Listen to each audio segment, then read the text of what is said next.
आपने अभी तक हमारा चैनल सब्सक्राइब नहीं किया तो अभी सब्सक्राइब करें और बेल आइकॉन को क्लिक करके हमारी लेटेस्ट वीडियोस के बारे में अपडेट जानें। आइए शुरू करते हैं महादेवी वर्मा जी का जीवन परिचय।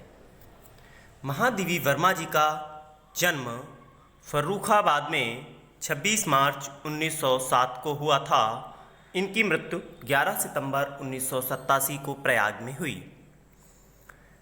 हिंदी भाषा की प्रख्यात कवित्री महादेवी वर्मा की गिनती हिंदी कविता के छायावादी युग के 4 प्रमुख स्तंभ सुमित्रानंदन पंत, जयशंकर प्रसाद और सूर्यकांत त्रिपाठी निराला के साथ की जाती है।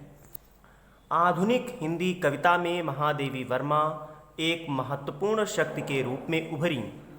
महादेवी वर्मा ने खड़ी बोली हिंदी को कोमलता और मधुरता से सींचकर सहज मानवीय संवेदनाओं की अभिव्यक्ति का द्वार खोला।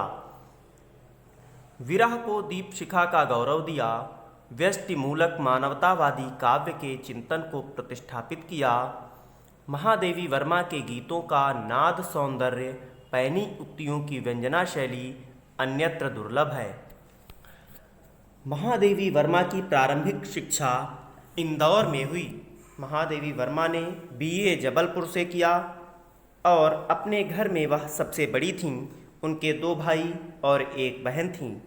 1919 में इलाहाबाद में क्रास्थवेट कॉलेज से शिक्षा का प्रारंभ करते हुए महादेवी वर्मा ने 1932 में इलाहाबाद विश्वविद्यालय से संस्कृत में एमए की उपाधि प्राप्त की।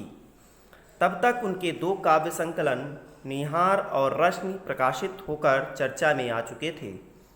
महादेवी जी के काव्य प्रतिभा 7 वर्ष की उम्र में ही मुखर हो उठी थी। विद्यार्थी जीवन में ही उनकी कविताएं देश की प्रसिद्ध पत्र पत्रिकाओं में स्थान पाने लगीं। उन दिनों के प्रचलन के अनुसार महादेवी जी का विवाह छोटी उम्र में ही हो गया था, परंतु महादेवी जी को सांसारिकता से कोई लगाव नहीं था, अपितु वे तो बौद्ध धर्म से बहुत प्रभावित थीं और स्वयं भी एक बौद्ध भिक्षुणी बनना चाहती थीं। विवाह के बाद भी उन्होंने अपनी शिक्षा जारी रखी। महादेवी वर्मा की शादी 1914 में डॉक्टर स्वरूप नारायण वर्मा के साथ इंदौर में 9 साल की उम्र में हुई।